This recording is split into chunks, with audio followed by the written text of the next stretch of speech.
What is up, guys? This is DDP here to talk a little bit of Cowboys Lions post game.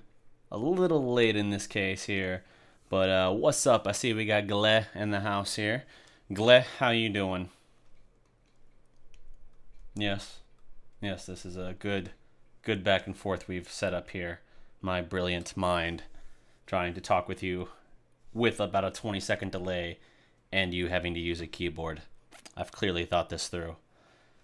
Well, so thank you guys for joining me here tonight.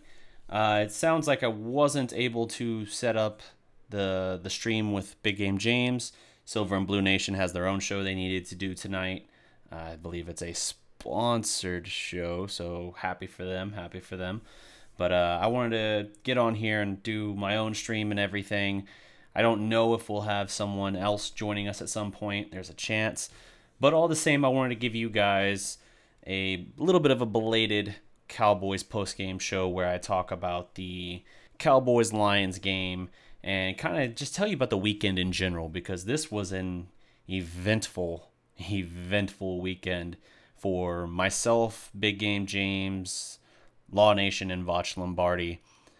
So we had the privilege of being invited out to the game Sunday, but is also, in addition to that, a kind of party event hosted by the Cowboys Experience.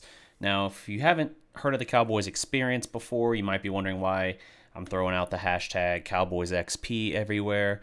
That's in relation to the Cowboys Experience. Basically, what they do is they offer these kind of travel packages and party passes, things like that, for this basically ridiculous VIP package. I mean, the whole weekend, they took care of us. Like Saturday, when we went to this pep rally event at the Lava Cantina in the Colony, we got access to Bryce Butler, Chidobe Awuzie, Jeff Heath, and I actually got to interview on my stinking show Drew Pearson, the original 88. And we got to hold one of the Cowboys Super Bowl trophies. I mean, what is that? Would you trust me holding a trophy? I wouldn't trust me holding a trophy. They let me do it. But all the same, man, like as if that wasn't... I already was impressed with that, right? But I didn't think about a whole lot going beyond that, just because I was like, it sounds awesome what they're offering, but it's got to be a little bit... It's got to be a little too good to be true, right? No. Turns out, no. They invite us out to the next morning before the Cowboys-Lions game. They invite us out to their tailgate party at the event center there. They got free alcohol and buffet. We met Ed Too Tall Jones there as well, as if we needed more Cowboy greats to interact with and everything. I mean, that was insane. And then when we went to the game, they got us on the field and in the Miller Lite Club, which is field level just behind the Cowboys bench. You see the players come out of the tunnel from the locker room. You have a very nice, fully stocked bar right there behind you. And when the players come out, you know, same thing. Badass. I mean, just the whole experience, badass. I mean, you just see so much more and get so much more context from that spot than you would watching at home. For instance, anytime a Cowboy player was getting evaluated by a trainer, he's right there. I can literally see his face, and because of the noise, I can't quite hear him, but I'm still close enough that I can read his lips, or I can tell by his expression how bad he's hurt. So, I mean, we had updates on that like 10 minutes before it's even being announced via Bleacher Report or whatever. So that was kind of cool, and you see a lot of context there that you might not have gotten before. For instance, Dak Prescott talking to his receivers, and you just saw these leadership qualities from Dak because you're right there. I mean, let me see here. I can throw up some of these pictures. It might take me a minute to grab them, but I'm gonna try and grab some pictures here and throw these up on the stream. Just some of them. If you want to see all the pictures and everything, I got the pictures, the video, all of that. You can go to you can find us, follow us, whatever, on Instagram and on Facebook, both places we are just the Dallas Prospect. But if you do that, you'll see all the photos and everything we got. This was, no joke, this was one of the best sporting experiences I've ever had as a fan. And the only thing I would put above it was going to playoff games during the Mavericks 2011 championship run. So I'm a little stubborn there. It's going to be hard to beat that. But oh, here, I got one graphic I can throw up for you here.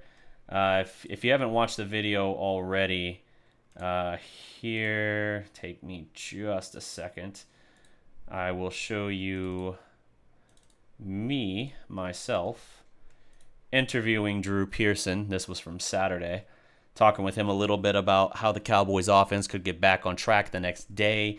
A little bit about how they need to get more involved with the Zeke and the running game, because going into that game, Zeke was averaging just 16 carries per game. And in spite of that, he was tied for the rushing lead with 274 yards. Now he goes 25 carries on the day yesterday. I don't have his yardage committed to memory just yet, but north of 100 yards, and he added another, I think, 83 yards receiving as well. Finally, after all that time since I wrote that article about how they need to utilize him more like Le'Veon Bell, it finally kind of came to fruition. Just really, really cool, man. Just seeing that all culminate. And hey, field level, we were right there, and you see the sweat on the dude's brow, and you see Brett Maher trying to psych himself up as they're getting into range for that kick, and you're just like, all right, dude, like, you're right there. You can see him, booting the practice shots into the net and everything, and it's like, all right, dude, don't mess up. Don't mess up. This is all riding on you. Dan Bailey's gone. You're all we got. And to his credit, man, he knocked it through. He put it right through. Beautiful, beautiful game. Man, that was just a lot of fun. I'm still grabbing a couple photos here just to give you an idea. I'm not going to show you all of them because it would take too long for me to load them up at this point. But I will show you some more of them here.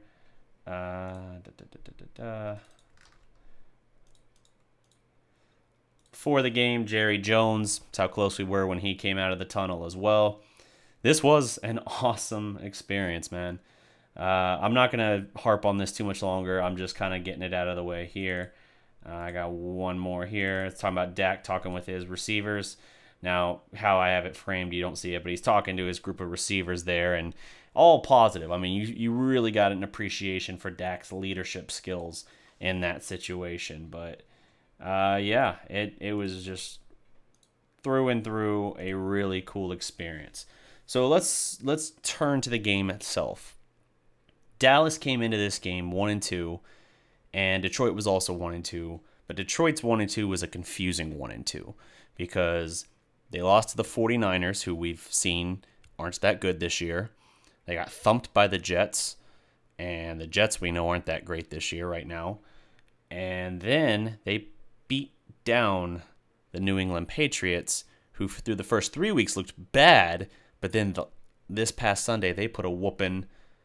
They put a whooping on the Miami Dolphins, who were undefeated at the time. So the whole thing is just chaos. You know what I mean?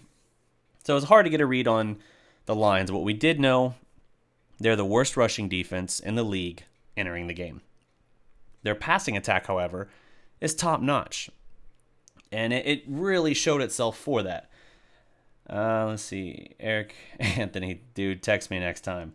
Yeah, man, no doubt. And that's the thing, too. So part of this experience that they brought us out for, the idea is these are all packages people can purchase or whatever for it, and they have all kinds of customizations to it if you want. So you can make it as over the top and lavish as you want, or you can just do a more basic thing where you just chill in the Miller Lite Club, and that's cool too. So tons of packages there. If you guys are interested, they did send me some of the info. I can just pass it on your way if you're interested, or if you want to reach out to them yourself, you can go to cowboysexperience.com, and I don't know, just tell them Dallas Prospect sent you. I don't even know if I would get anything in that case, but hey, at least they would know, hooking me up for the weekend and everything, that hey, I sent you a little bit of business. Sweet. But yeah, so the passing attack from the Lions, Big Game James called it. Matthew Stafford was going to throw for 300 yards. One thing I called, Rob X Garcia. I was at the game versus the Giants. That's cool too, man. That's cool. Yeah, I didn't get to go to that one. It sounds like I might actually be going to several more of these over the course of the rest of the season, because they want us to help kind of promote it. I guess they view us kind of as influencers within the fan base, which is cool. I haven't been called that before, at least not in a positive sense. No one's called me a positive influence before. But one thing I called, in addition to James calling 300 yards for Stafford passing on the day, I pointed to Golden Tate. And I quoted this 3 or 4 times between Saturday and Sunday before the game. And it's something that Golden Tate's not a name that's ever going to leap off the page at you as like, ooh, that dude is a productive wide receiver. But he's been much more productive since he got to Detroit in terms of receiving yards than you would anticipate. He got to Detroit in spring of 2014. And since that time, the only receivers, I think there's a fourth one I'm missing the name of, but Antonio Brown, Demaryius Thomas, Julio Jones, and I feel like there's one more whose name is suddenly slipping my mind. But the idea is he is basically a top 4 or top 5 in receiving yards since 2014 when he joined the Lions. And that's insane. You would never have thought that. I've also pointed out how he has a track record of biting the Cowboys basically in the butt, whether he was with Seattle or Detroit. And he did that again. I called him having a big game, and he goes for over 100 yards and 2 touchdowns, burned them pretty much single-handedly, delivered that game for Detroit. Thankfully, Dallas's offense clicked. They finally went deep on a pass to Zeke. That was the first reception for Zeke Elliott from Dak that traveled more than 5 yards through the air. Think about that. That's one of those things in that article where I talked about how Zeke should be used more like Le'Veon Bell. And I wrote that article back in like May of last year. And I raged against the machine for them to do that. And then last week they threw to him a couple times and he made just mental mistakes and made me look like an idiot. But this week he kind of redeemed me a little bit, because you go 30 yards downfield, sets them up in field goal range, and Zeke makes a beautiful... I mean, first of all, Dak threw a dime. But Zeke makes a beautiful, difficult over-the-shoulder catch with the defender draped on him. Gorgeous setup. As soon as that happened, I was like, all right, they got this. Not just because of range, but all of the momentum is on their side. At that point, I was vibing. I was like, yep, they got this. And that is just legit. I mean, that was like goosebumps when he caught that, because I'm like, oh, it's like they finally read my article. Not that I'm actually expecting them to read my article. That'd be cool, though. I'd be down for that. But, yeah, can't catch him. What's up, man? I'm just loving the hands on Zeke, over the shoulder in stride. Nice. Yes, sir. Yes, sir. Yeah, and, I mean, you know the rest. We set up for a Brett Maher 38-yard field goal attempt, his first game winner or tying attempt as a Cowboy. He missed his first kick at Carolina, a 47-yarder. Dallas was down 10 at the time, and then pretty much on life support, they missed. He missed, I should say, hooked it right. And, immediately people, audibly just like groaned across Cowboys Nation. And this is what I wrote about today, was Brett Maher, and kind of like what he was having to try and do coming into Dallas and having to basically take the mantle by force of the kicking job from Dan Bailey, and everything that kind of led up to that kick. I mean, just really cool. So he misses that first kick after beating Dan Bailey out for the job. He's made 8 in a row now since then, including 3 for 3 in this game. And, as he's lining up for the kick, you found out today on 105.3 The Fan, when Jerry Jones was on, Stephen Jones basically punched Jerry on the shoulder and basically said, now this is a strange quote, but he said, it's South America if he misses, right? We're going to have to leave, like leave in a hurry, basically. So they basically knew, like, okay, this is it. People are going to rage at us if he misses and we lose this game, and they're going to say you should have kept Dan Bailey. But hey, to Maher's credit, right down the center. Beautiful, beautiful kick. And so he's 8 of 9 on the season. Cole Beasley, I think, is 3 of 3, and obviously much fewer action, but 2 of 3 for Beasley have clanked off the upright or just barely snuck in. So I don't know. It's too early to say on either side, but I do tend to think that Dallas might be onto something with Dan Bailey. He still doesn't look quite like Dan Bailey. Like the Dan Bailey we're used to, I should say. Le'Veon Bell is overrated, way overrated. Dude hasn't rushed for a single yard this season. I like it. But yeah, that's pretty much where things are at there. Hey, what's up? Uzil? Do I have that right? Arthur Lugo, what's up? What is up, guys? Oh, yeah, take a second if you don't mind. Answer the poll question I got up here. On YouTube, you probably don't see it. On Facebook, they do. I got a poll question up basically asking, do you think the Cowboys offense is back on track now after this performance, or is it's a yes, no, or is it too early to say? So feel free to, hit the comments on your various platforms. Let me know. G Garcia, what up, DDP? What up, G? But yeah, it's an interesting thing. So what I think of in the game, Dallas winning 26-24, of my predictions pre-game, I was right on a lot of them for the record. I had, and keep in mind, this is after I was 2 for 2 the previous week. Actually, 2 for 3. I had Dallas winning last week. That hurts my credibility. I had Zeke's exact rushing total, and I had the Earl Thomas 2 picks last week. This week, I had Golden Tate's big day. I had 3 sacks for the defense, all of which were DeMarcus Lawrence. That's what's up. That's like 2 points right there. I had... What was another one? I almost had the score. I said 23-17, and that was the score like midway through the fourth quarter. But then Detroit scored, and then Dallas scored, and it kind of messed it all up. But it was right there. It was right there. I can't remember. I had one more as well that was there. I remember I was something like 4 or 5 or 3 or 4, something like that.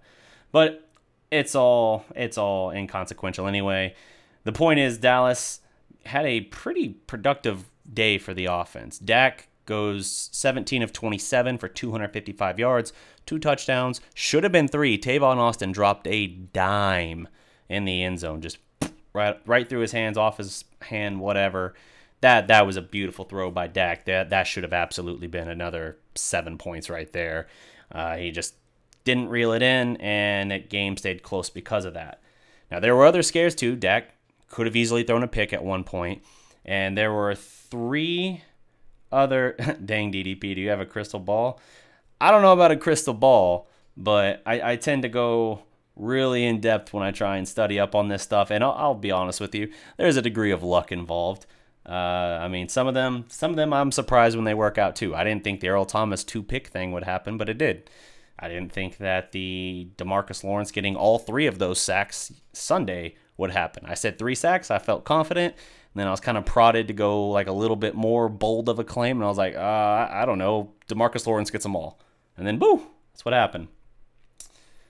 I keep hearing there's a possibility Dez will re-sign with the Cowboys. Possibility, is it out there? Sure. Will it happen? I doubt it. I mean, I'll be real for a moment here. I heard Dez is dealing with some mental health issues as far as depression and anxiety, and I don't doubt it, man. He's probably been told from the moment he was drafted by Jerry and the Cowboys, you are going to be a lifelong Cowboy. You're going to become probably like a Hall of Famer, and you'll have your name in the Ring of Honor. I think that's all Dez ever saw, all he ever expected. And when reality hit him in the face, today is day 172 of Dez Bryant as a free agent, and I think he absolutely thought he would always be a Cowboy, and when it didn't happen that way, he was hurt, and he lashed out, and he started trying to call a shot, saying, okay, fine. You kick me to the curb, I'm going to make sure I burn down everything you got. I'm going to go within the division. No one in the division wanted him. He tried to force the issue working out with Odell Beckham to get the Giants to sign him.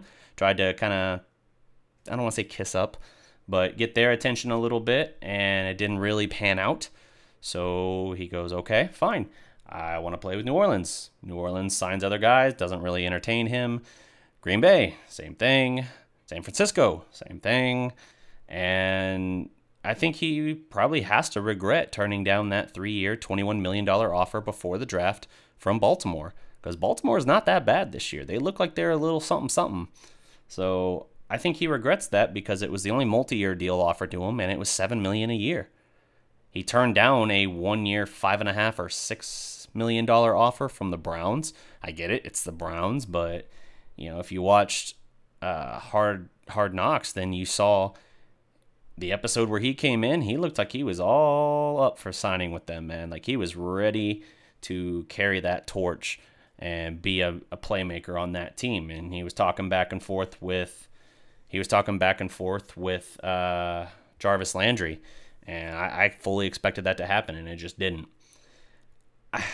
There's two sides of that, Eric, as far as him not signing. I think there is a degree of it that's true. He doesn't feel like he's right, whether it was initially physically or now mentally, and he's trying to get right. I fully believe he is depressed and that he is struggling with this. And that's why on Twitter today, when asked by a fan where he'll play, he said, honestly, I would rather it be Dallas. But if not, I'm prepared to go elsewhere. He wants to come back. He does. And here's the thing. I honestly think Bryce Butler might have said some stuff about Dallas just as bad, if not worse, than what Dez said. And we welcome back Bryce Butler. Now, he didn't play any snaps on Sunday, but he was there. He was dressed out for the game.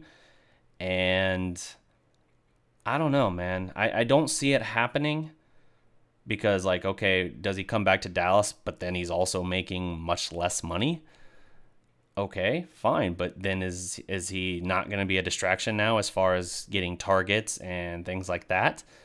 I don't know, because the thing that always frustrated me most about Dez was the Seattle game late last year where Dallas is up at the time something like 10-3 or 12-3, something like that.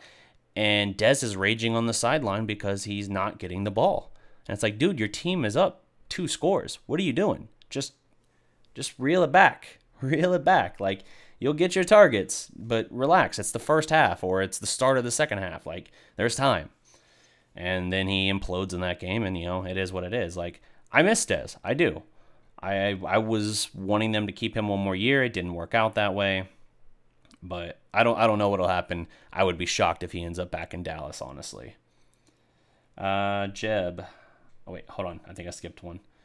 I can't believe Jerry Jones' son plays for the Mavs. His name is Jalen. Did you see the Philly game in OT? I didn't see it, but I did hear what happened. I enjoyed that. I enjoyed Philadelphia losing to, I think it was Tennessee. Yeah, definitely. Jeb, any predictions on the next Cowboys game? Well, they're going to go to Houston. They have won once at Houston in their history. And now they lost the first ever game for the Houston Texans in 2002.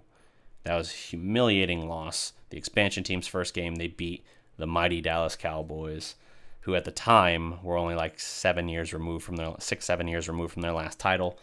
So it's one of those things. They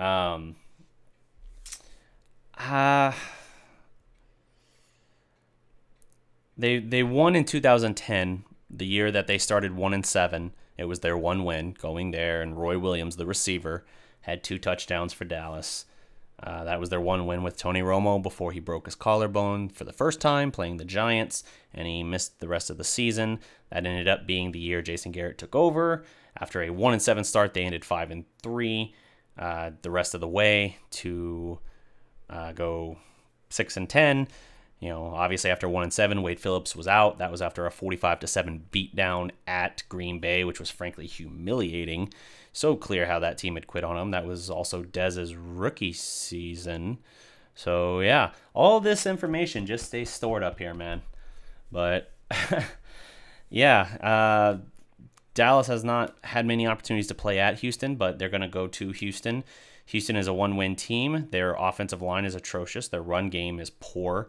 Now, they got Lamar Miller, who I like, but they don't have an offensive line to allow him to really do much. So it pretty much comes down to, can you slow down without the support of a run game? Can you slow down DeAndre Hopkins and Deshaun Watson? And in the preseason coming into this game, I would have told you this was one of my most feared and dreaded games, especially being at Houston. But I don't know. Here's the big thing here. Dallas, they're 2-2, right? Look at their 2 wins versus their 2 losses. First game, Carolina, a loss. Excellent defensive front. Got pressure on the Dallas offensive line, and particularly Dak Prescott. Second game, win versus Giants. Now, you look at them on the paper and you say, that's a very good defensive front. However, Olivier Vernon was out. They were not at full strength. And I believe that another one of their guys was playing hurt too. Dallas keeps much better protection for Dak, keeps him upright. They win that game. They go to Seattle, face another tough defensive front. Not the not the Legion of Boom era defensive front. I know the Legion of Boom's the back end of the defense, whatever. But yeah, go to Seattle. Dak is heavily pressured, offensive line bullied. Now, they did run the ball well, but pass protection, they were obliterated. That's a loss. Then this week, Detroit, another team that can't really put pressure on the QB. Offense suddenly looks better again, and Dallas moves, even then having to squeak it out, to 2-2. Here's the problem. Houston has a very good defensive front. You still have J.J. Watt, who I don't think he's the J.J. Watt of old, but he's still very good and disruptive. And watch for him to have a strip sack. His arms are so long. If he is able to drive back his man back towards Dak, look for him to reach out and strip the ball from Dak. And I'll get to that in a moment as well with regard to the Lions game. So look for that from J.J. Watt. Honestly, better at this point, a better player than J.J. Watt is Jadeveon Clowney. And you don't see him a whole lot because, again, it's the Texans and they're in the AFC. But he is, I think, better, and they move him around more, kind of like they used to do with J.J. Watt. And he's something you're going to have to worry about. You're going to have to worry about them. So it'll be very interesting to see how that game shapes up. Again, you're going to have David Irving back, so your own defensive front. Dallas is third in the league in terms of team sacks, and they have the current sack leader in DeMarcus Lawrence. However, they're not producing turnovers, not interceptions, not fumbles, nothing. They're going to have to correct that. Typically, logic dictates that if you get pressure on the quarterback, you force him into tough throws, or you deflect a pass, and you get interceptions. And that has not been the case yet. Dallas still doesn't have a single interception, and I can only think of maybe one play where I thought, ooh, we could get a pick. Nope, didn't happen. It's weird. They're going to have to find a way to turn the page on that and make some plays in that department. And I don't know what it's going to take to get there, but that's what it's going to take. I think if Dallas is going to pull this out. 2 monster defensive fronts, too bad. Their offensive line is wretched. The Cowboys have a better offensive line. They have certainly very, very good parts, but Tyron has had bad games at times this year. Even Zach Martin's had a couple, I wouldn't say bad games, but not his level of game quality, and that's hurt them. Connor Williams has been a little up and down in terms of how he does. To be expected, he's a rookie, and he's a little light in the britches as far as general size and strength, considering his situation. So it's one of those things where my prediction for that game, that's almost a toss-up to me. I would say, I think the line is literally Houston by 3.5. I'm gonna say Dallas pulls out a narrow win, but that's because I'm an optimist. So we'll see. So speaking of the Detroit game, I mentioned the strip sack earlier. There were several instances where this game could have gone all wrong for Dallas, and the ball just bounced right for them. First and foremost, Dak at one point drops back, gets stripped. Ball goes about 7 yards behind him. Thankfully, the guy who stripped it is still engaged with the Cowboys offensive lineman, so he's not able to drop on it. Dak runs back around, picks it up, and throws the ball away for an incomplete pass. Saves the down. Very smart play by Dak. No harm done, but crisis averted. So that's the first thing. If they get the ball there, that cancels out what wound up being a scoring drive for Dallas. That changes the dynamic of the game. Another play, Dak nearly throws a pick in the first half as Dallas is driving in again at the time for a field goal. Takes 3 points off the board if that's picked. Something where the cornerback just beat, I think it was Michael Gallup, to the ball. Gallup needs to come back harder to the ball. That's something he hasn't been great about early on in his career, but I think he will get better in that regard. Another moment, Zeke, third and one. Yeah, third and one from the 1 yard line. Zeke gets the ball. There's a pileup at the line, and somehow, inexplicably, the ball just pops straight up in the air. And it lands in the end zone, and Blake Jarwin scoops it up, but you can't advance the ball as the fumbling team. You can't advance the ball on a fumble. So it's a weird thing where the play's blown dead, and the next play Dak throws a touchdown pass to Jeff Swaim anyway, so it didn't matter. But nevertheless, your best player just fumbled at the 1 yard line. If he came away with nothing on that drive, that was one of your fourth quarter touchdowns that allowed you.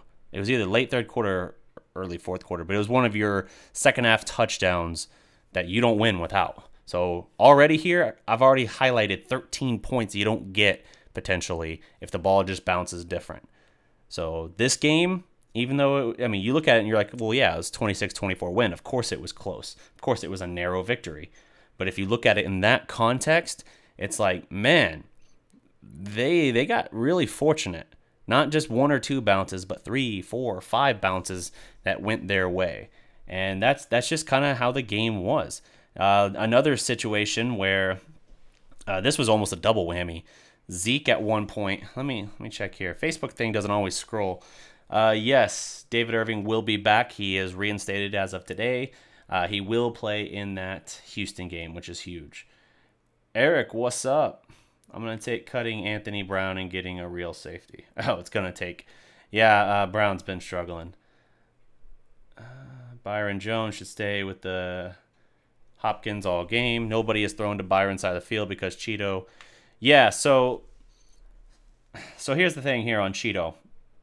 Cheeto, thus far in this season, it's baffling because I feel like he's played technically not technically like he's technically been good. No, technique-wise, he's been good for the most part this year. But at the same time, there is something weird going on because quarterbacks throwing at Chidobe Awuzie have completed 22 of 27 targets. That's a 142 QBR. And to give further analysis to that, further trajectory, if that pace continued, that's him giving up 1,400 yards in a season. Like, what the heck? That's baffling to me. But here's the thing. I feel like Cheeto has played pretty well, all things considered. Yes, Cheeto changed from 33 to 24. The Everson Walls number looks much better on him, I think. But that's the crazy thing to me, man, is I look at it and I wonder what it is, because I don't think he's playing bad. I think he's been pretty solid. Matt Stafford dropped 3 or 4 passes on him in this last game where I did a double take. I'm like, how did Stafford fit that pass in there? How did that receiver catch that ball? He was draped all over him. And in those cases, you just have to try and roll with it and just say, all right, whatever, I'll try and get him next time, because there's nothing you can do in those situations. Those were just straight dimes, incredibly high difficulty level passes that they were converting, and that's what Stafford can do. That's one of the things about Stafford you just got to deal with. Cheeto looked like he had turf-toed himself in that Lions game. Yeah, he did come up lame at one point with an injury. Oh, I was going to mention earlier that near disaster for the Cowboys. One of the times Zeke broke it, he tried to hurdle his man. Instead, he had one man to beat. If he had just tried to cut around him, I think he's gone. But he tried to hurdle, and he got his leg kind of caught up and pulled, and he came up lame himself, left the game for about 4 snaps before coming back in. And then I think later in the game, he was limping on that same leg a little bit. So near heart attack there, but just moments like that where disaster could have struck for the Cowboys and thankfully didn't. So on Cheeto, man, like, if Cheeto was bad, I would say Cheeto was bad. I would say, man, Cheeto couldn't cover a twin-size mattress with a king-size sheet. That's how bad Cheeto's playing. But I don't feel that that's the case for Cheeto. I really don't. I feel like he's been pretty good from a technique perspective. It's just he's had some tough breaks. But we'll see. I think Cheeto has a very high ceiling, and, you know, how many quarterbacks he's going to face over the course of a season that can do what Stafford did to him in particular, probably not many. Let's see. Jeff Petit, Zeke got his leg smashed too. Yeah, he did, for sure. But, yeah, so this game, it's a good win for the Cowboys. I'm glad that they pulled it out, but it's one of those things that they're going to have to try and build on it. It's not enough. You can't be... You know, Dallas, the past several years, has been excellent on the road, but they're 0-2 on the road this year. Interestingly, they've been mediocre at home, but this year they're 2-0 at home. You can't just rely on that. You can't just say, you know, I get it. They've gone up against some pretty good pass rushers, and obviously with Houston, they're going to deal with some more. But you can't just look at it and say, you can't just look at it and say, well, you know, we'll play better when it's at home, or we'll play better when the other team can't really put pressure on the quarterback. You got to make that happen. You can't trade wins. You can't be good one week, wretched the next week. Good one week, wretched the next week. You're not going to win, and you're not going to make the playoffs doing that. Give Richard another draft or two. The secondary will start heating up. I think the secondary is honestly pretty close to that point. I think with Irving back, it's going to... Because that's the thing. Randy Gregory's not giving you much of anything right now. I'll be honest. As high as we've all been on Randy Gregory, he's not giving us a whole lot right now. Like I said, he laid a goose egg at, I almost said at Detroit, at Seattle, save for the stupid penalty that gave away 3 points. Now, you don't lose that game by only 3 points. I get it. But it's still a momentum thing and something that hurts the team. He got a couple pressures early in this game with Detroit, but it never seemed like he could quite get home. And part of that was how Detroit was just running quick passes. But you got to figure out how to work around it, man. So with David Irving coming back, Dallas will now have a second legitimate pass rusher. Their weakness right now where they need depth is at the one technique defensive tackle. They brought in Carryon Ward. They pretty much signed him last week, and by Wednesday he was having to play with the first team just to prep for that game. And I thought he did all right when he was out there. But he was just a stopgap. And David Irving, yeah, he's a defensive tackle, but it's not the same technique. So it'll be interesting to see how they use him, how they utilize him. But at least it gives you another game wrecker like you have with DeMarcus Lawrence. You put David Irving there. Maybe then Randy Gregory can pop a little bit. But I'll tell you one guy that's been overrated and underappreciated thus far this year is Tyrone Crawford. They finally moved him back inside where he should have been all along. And he's playing like the guy. Now, I'm not going to say he's not ever going to be a guy that's going to like explode off the screen as far as sack count. He's just not. But he's the guy that will do the dirty work inside. He will take the stunt to draw the double team, which allows guys like Randy Gregory to get one-on-one or free him up for a straight rush on the quarterback. He's that guy.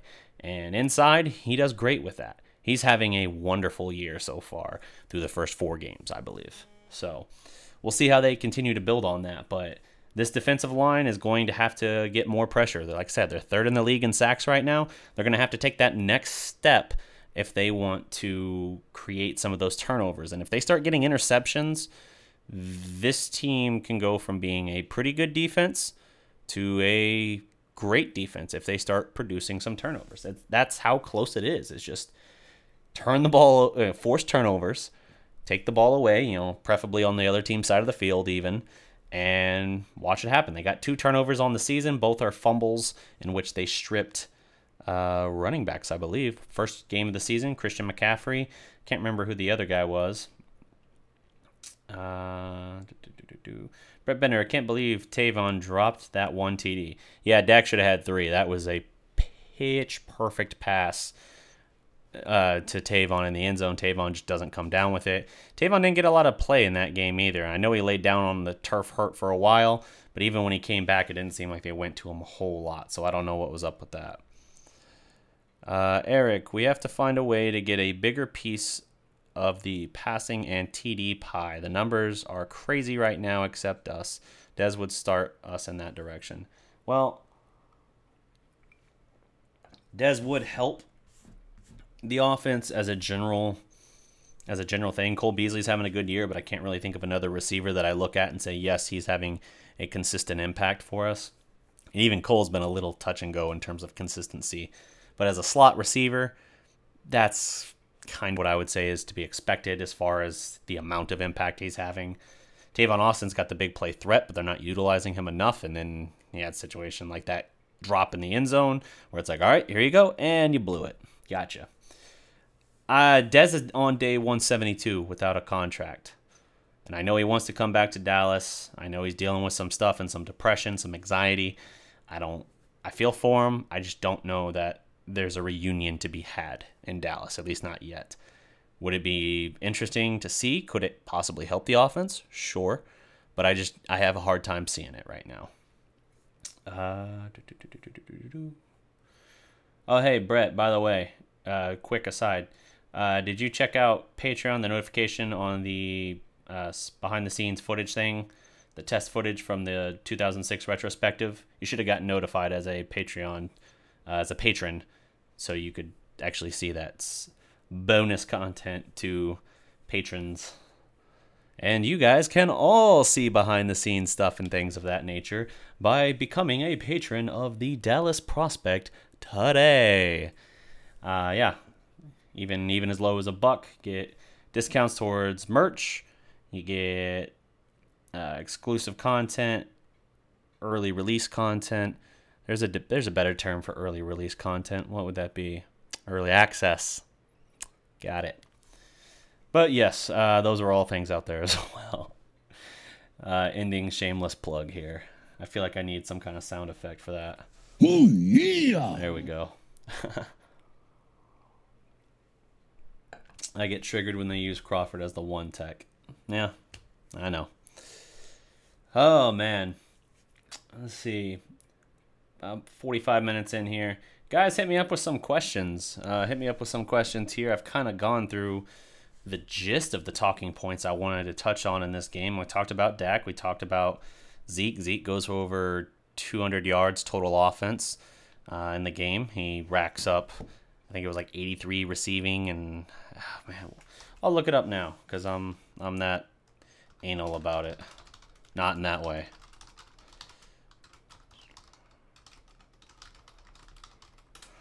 Let's see. Here in my secretary fingers typing.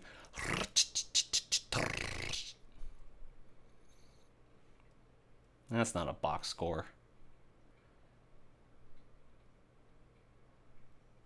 You're ruining the illusion. This needs to be instant.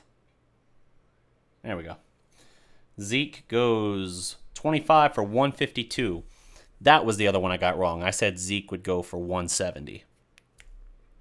18 yards, damn it. Long of 41.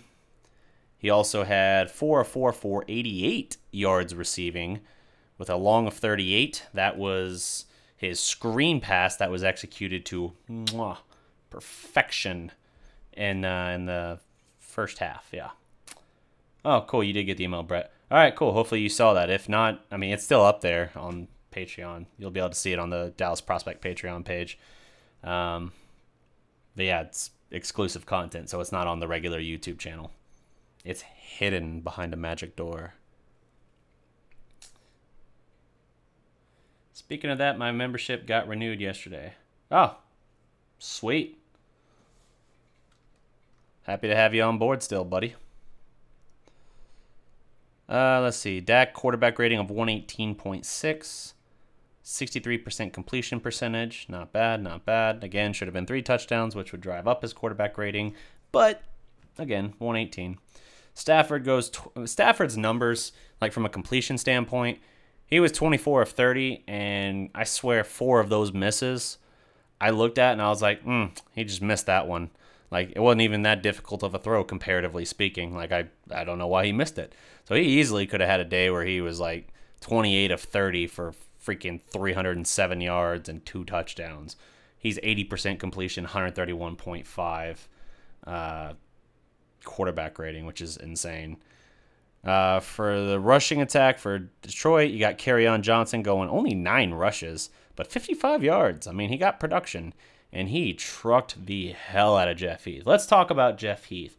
Jeff Heath had a bad game. Not only does he get trucked, but he injures his shoulder at one point. The way he got shook out of his shoes on that first Golden Tate touchdown, ooh. That was right in front of us, too. And I was just like, he was coming in. I was like, oh, I don't like that angle. And then he, like, broke down and just bit. I mean, he bit so hard, he probably bit his tongue trying to tackle Golden Tate, who just shook him out of his shoes and then walked into the end zone backwards, pretty much moonwalked, waved around the ball like it was a pointer, and just, oh, so bad, so disrespectful. That was hard to see. And I was like, hopefully we don't let that happen again. And then at the end of the game, with like 6 minutes left, you're like, and it's happening again. And oh hey, we got burned again. I think that second time was Cheeto, and that was one of the few times I thought he played it wrong, and he comes up a little lame, like he got, as I think Jeff pointed out, a little bit of turf toe on that instance. So tough break there. Quarterbacks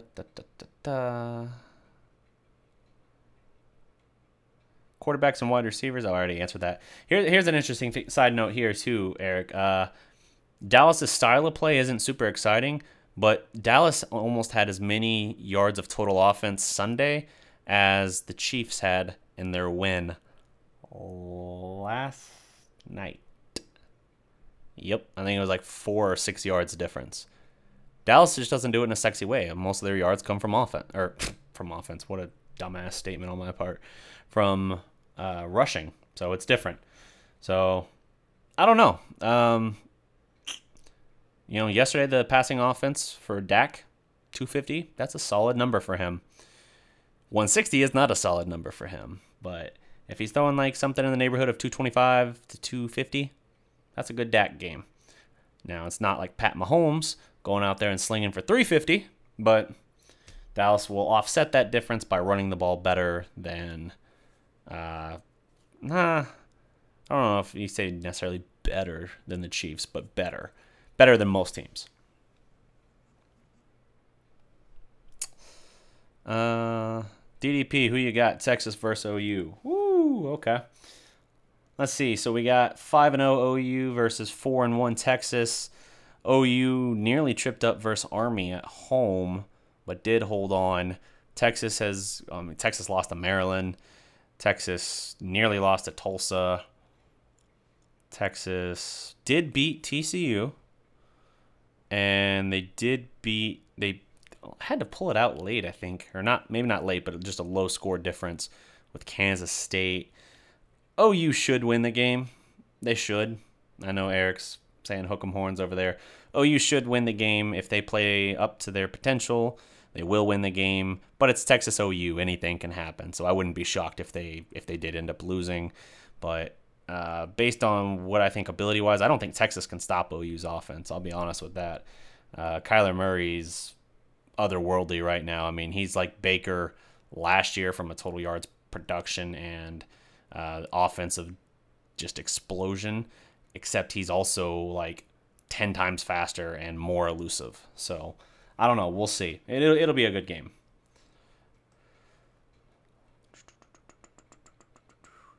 Texas about to upset OU. Again, could happen, but if OU does win, I expect civility and honor in defeat. I will extend the same to you if it goes the other way. What I don't get is the rule favors offense, and they're putting up huge numbers, but we're struggling. Yeah, they're really struggling. They've struggled all the way back to training camp in the red zone. And that's, like I said, Brett Maher kicks 3 field goals last week, or Sunday. Now, the game winner from 38, that's not red zone, obviously, but twice they get right down into the red zone and then they just can't convert, and it relies on a Brett Maher field goal. So they have to figure that out. That's one place Dez could help. It is. I'll be real with you. That's one place Dez could help. Now, if they get Bryce Butler on the field, maybe it helps too.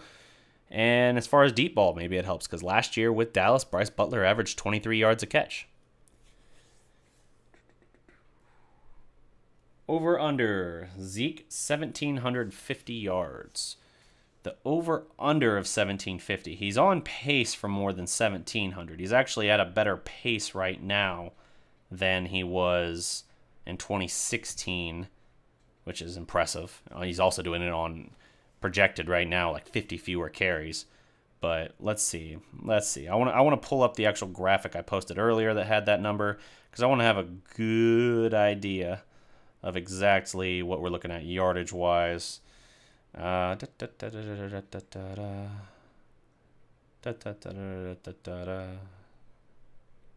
stalling. Found it. So Zeke in 2016 had 1,631 yards on 322 carries. That was during the Cowboys' 13-win season. Right now, for this season, he is on pace for 1,704 yards on 292 carries. Now, here's the thing. Through the first 3 games, Zeke was averaging 16 carries a game. He went 16, 17, and 15, respectively. His yards per carry coming into this game was 5.7. I think he averaged about 6. That would probably be up here in the box score. No, it's not. He averaged about 6. Well, here, I can do math. My math teacher, Mrs. Davis, would be so proud. I didn't have a Mrs. Davis for a teacher. I just made that up. So 152 divided by 25. There you go. 6.8. Yeah. So he actually increased his average there. So again, he had 16 carries through the first 4 weeks, or first 3 weeks of the season. That number, the difference I think will be made up there. You're going to have games where he's pushing closer to 30 carries. So it'll probably balance out. 1,750 yards. He's on pace for 1,704. So yeah. I mean, if we're talking 46 yards difference, and I think his workload will increase, I'm gonna say over under. I'm an optimist. I'm gonna say just over, like 1,769, because I'm immature, apparently. Roy Williams, monster. Yes, Roy Williams was a monster. We have to find another Roy Williams. Yeah, those legit safeties are out there. You just got to find them. But I don't know if I've seen many other beasts quite like Roy Williams from Oklahoma come out. Hell yeah, I have number... Oh, LVE is number 55 too, right? Yes, LVE is number 55. Leighton Vander Esch starting. He had a solid game. Now, he didn't explode off the page with regard to his number of tackles. 6 tackles, 5 solo, as opposed to at Seattle the week before where he went 11 tackles, 10 solo. But there was 1 or 2 plays where Detroit ran at him and he knifed, or they threw a screen and he knifed through the guy trying to block him and just ripped down the running back. Now, that boy is country strong. He gets these hands on you, you're just going to go down. Like, that's game over. There's no getting away. And that's one thing I love about LVE. You know, Jalen Smith has been pretty good for the Cowboys this year, but Jalen sometimes gets there but doesn't quite complete the tackle. I haven't really seen that happen with LVE yet. It's again, he gets hands on you, it's over. He's a big dude. He's like 6'4", 6'5", 255, something like that. And I mean, he's a big dude. That's the Brian Urlacher comp they were given in the draft, and I hate that comp just because I feel like that's too high of praise to put on a guy that played 1 year of college and in high school was like 8-on-8 football. So I don't know what to make of it, but at the same time, my eyes are telling me, damn, when he's on the field, he's making plays. So if he can stay healthy, and that's a big if, again, when he came out of the draft, there were serious concerns over his neck. We're told those aren't that bad at this point, and he missed a lot of camp with a combination of an ankle sprain, like a high ankle sprain, and a groin strain. So if he's on the field, he looks like he can be very productive and very, very good for the Cowboys. Here's the thing, too, in that regard. The Cowboys would save, if they were to go this route, and let's be real, this is what Stephen Jones looks to like to do. Looks to like to do. That is a weird sentence. I could have said that probably 5 or 6 better ways, but I've already come this far, and so I messed that up too. Damn. So, Dallas would save $7 million if they were to cut Sean Lee in the offseason. Now, to some, that might be unfathomable, but look at Sean Lee. He's 31 years old, one of 3 players over 30 years old on this roster right now. The other 2 are PJ Ladouceur and, oh, you know what? Never mind, because Dan Bailey was the other. You'd have PJ Ladouceur, your long snapper, as the only guy over 30 on this roster right now, unless you acquire like Earl Thomas, but you know he's done for the year, so let's see where he is and how he is if that happens in the offseason. So, with that said, they would save $7 million. You're talking about a guy who, when he's on your field, he's great. But the problem is he can't get on the field and stay on the field. He's always going to miss at least a few games each year. And in years past, the Dallas defense created without him, and it was like they couldn't afford to. But they went out. They spent a first-round draft pick. They got Leighton Vander Esch, who wasn't just insurance for Sean Lee if he went down, but, who could be his ultimate replacement. And that was one of those photos, too. I don't have it here pulled up with me. It's on the Instagram page, though. There's a great photo I got there where you see Sean Lee just coaching up Leighton Vander Esch on the bench. Awesome seeing that exchange of knowledge there. And I think that's one of those things, too, that you're going to look at and say, if Dallas is smart, they'll try and lock down Sean Lee to some kind of coaching position, like linebacking coach, after he's done playing, whenever that is. Because that dude's got just a wealth of knowledge, and they would be very, very fortunate to keep that guy within the organization, even when his playing days are done. Cornbread fed boys. I like it. We love players from Boise and Utah. What's up with that? I'll tell you what's up with that. Scott Linehan has a coaching connection to Boise State. That's what it is. Melissa Mel, what's up? Former coworker. I haven't heard Randy Gregory's name much. What happened to all the hype around him? He's not having a good season thus far. That's what. I mean, he's not getting home on any of his pressures. He hasn't got a sack yet. He's honestly not playing great. He's kind of borderline invisible out there, and that's one of those things that his playing time might get cut into a little bit with the return of David Irving, because you have better productive lineups around him now. It's not going to take it might cut into it. It's not like it's going to put him on the bench and he won't play, because then that's just going to make him even more likely to have his struggles with his mental health and everything, where he might go and relapse again or something like that. So I would guess or wager that he'll get a little better, because right now he's still getting some pressure. He hadn't played much in 2 years. Remember that too. But with the return of David Irving, it's just that much harder to try and take him one-on-one, or to try and really throw extra help his way, because you got to deal with DeMarcus Lawrence on the other side, and then you got David Irving wrecking shop in the middle. Somewhere someone's going to get free, and if you get Randy Gregory producing too, those 3, lights out. Taco showing up. Taco's been pretty good. He's not blowing me away, but he's been pretty good. Or does it need to be more creative blitzing? In their 2 wins, they've been more blitz happy. Actually, that's not true. In the Giants, they were very blitz happy. Sacked Eli Manning 6 times with 6 different players, and that was very creative. That was like slot blitz, and New York just didn't know how to deal with it. You had Kayvon Frazier get home. I don't want to run off the whole list of who got the 6 sacks, but yeah. Let me make sure I'm hitting over here on YouTube as well, those comments. I would rather have Lee, but I'm probably a minority. It's not a rather.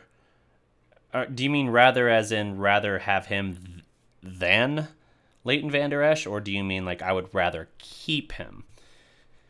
Because here's the thing. If they're moving on from Sean Lee, he'll be 32 at that point.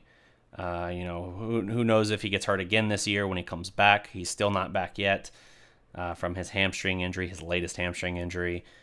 Whenever he gets back, who knows what shape he's in. He's been great for us, and if he had been healthy for longer stretches of his career, I would say he's a Ring of Honor caliber player, if not potentially a Hall of Fame player. But injuries have always been a problem for him, and I think that's what's ultimately going to hold him back. So, I don't know, but we shall see. Let's see. Keep it together, yeah. Gotcha. We'll see. We'll see what they do. But I'm just stating they could save that much money if they wanted to. Can Looney play guard when Frederick returns? I'd hate to waste his talent. Can he? Yes. Will they have him do it? Probably not. Yes, Joe Looney has been phenomenal in relief of Travis Frederick, but I think Frederick probably is gone at least half the year, if not the whole year. And Looney is playing so well, I see no reason to rush back Travis, honestly. Because they're not going to bench Connor Williams. That's not good for his development. It's trial by fire, and you just got to deal with the kid. La'el Collins is not having a great season. I think they should have kept him at guard, but they made the decision they made, and you just got to roll with it. So La'el Collins is your right tackle. Have to hope he continues to improve, and we'll see. Your left tackle, you might have to address left tackle soon. Tyron is still good, but he's getting beat more than he used to for sure. And he's had bad moments this season already. So, and Stephen Jones, I think it was today or yesterday on 105.3 The Fan, even kind of hinted that he might be dealing with physical ailments already this year.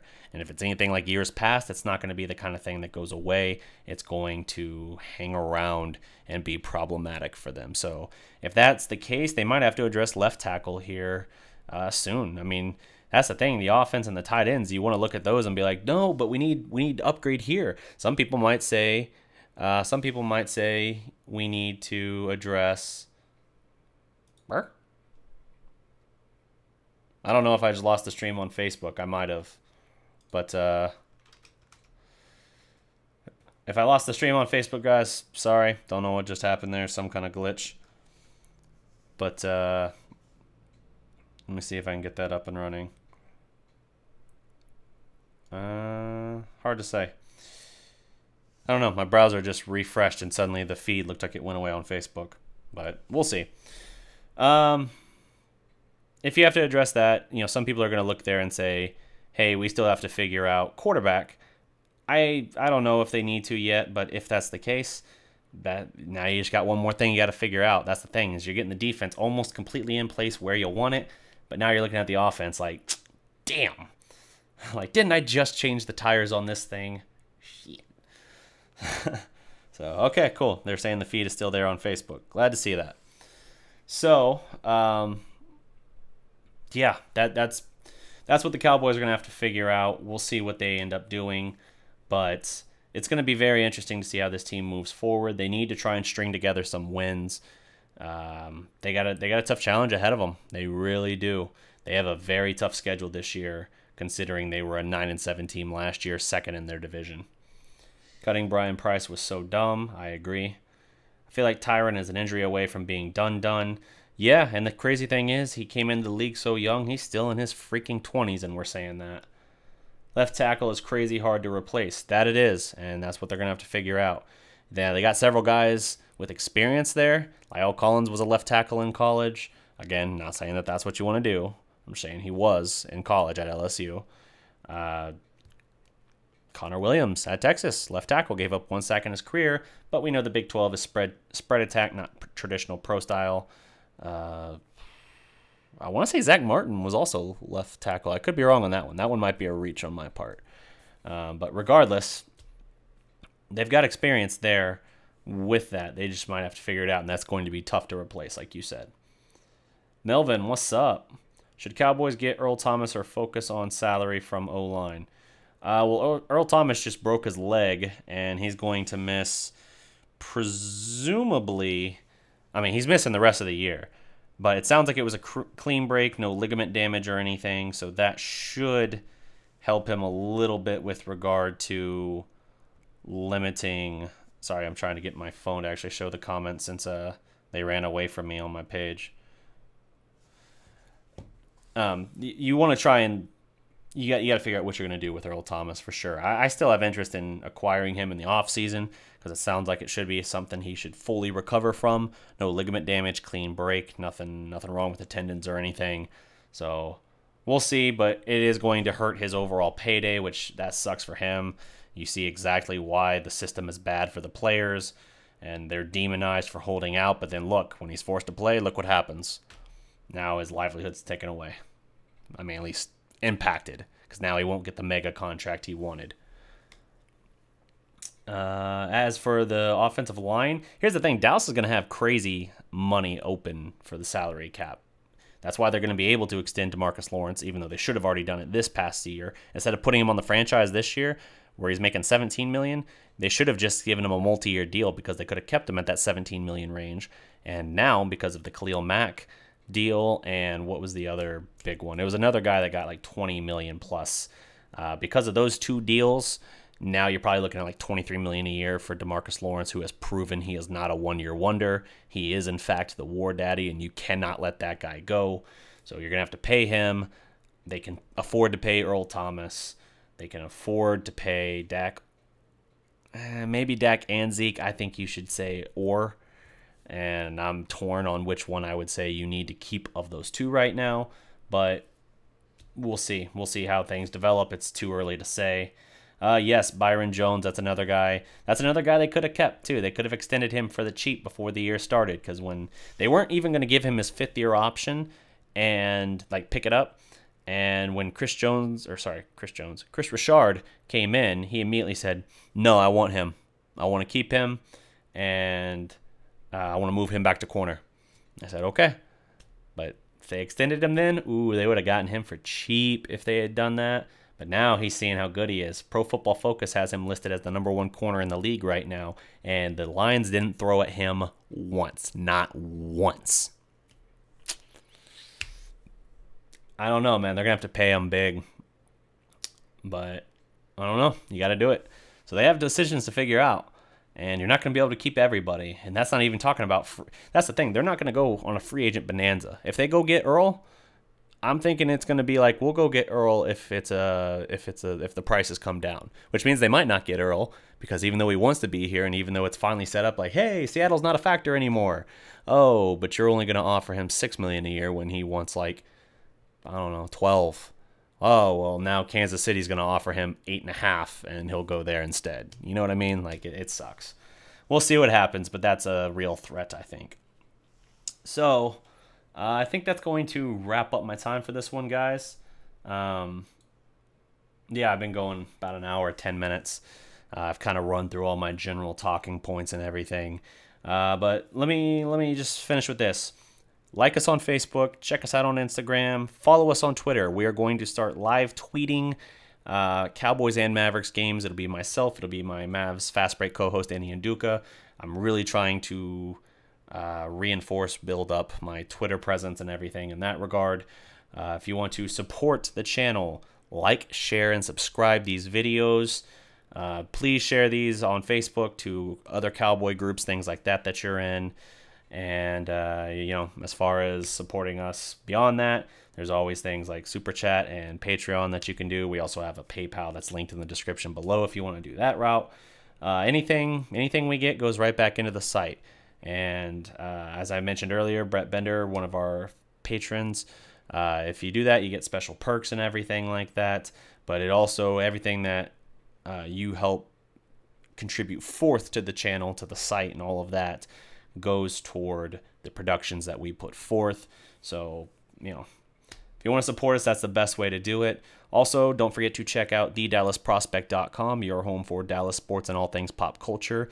Check out my writing on Dallas Sports Fanatics. I am their staff writer for the Cowboys and the Mavericks. I put out a new article today, specifically, here I'll read you my title. It's a sexy title if I say so myself. Brett Maher proving Dallas right. So far. Yes, I know. Very provocative title. But check out my writing there. I got a new Mavs article that should be dropping as well on Dallas Sports Fanatic, talking about Luka Doncic's debut and kind of trying to take a different angle on that and what his hype, the hype around him and the city of Dallas means for Dennis Smith Jr. And keep an eye out because, believe it or not, I might have another writing gig coming up here soon. Shh. If you're interested as well in the Cowboys Experience, check that out at cowboysexperience.com. You can see all of the info that we have there, all the photos and everything from our incredible experience. If you joined us late, I talked for the first 10 minutes or so about just the experience this past weekend, getting to interview Drew Pearson, meeting guys like Bryce Butler, Chidobe Awuzie, Jeff Heath, Ed Too Tall Jones. I mean, just phenomenal experience this past weekend. So check them out. They have all kinds of packages. You guys can get the same level of access we got. Just tell them the Dallas Prospect sent you, and we're gold. But until next time, guys, remember, every legend was once a prospect. Salute.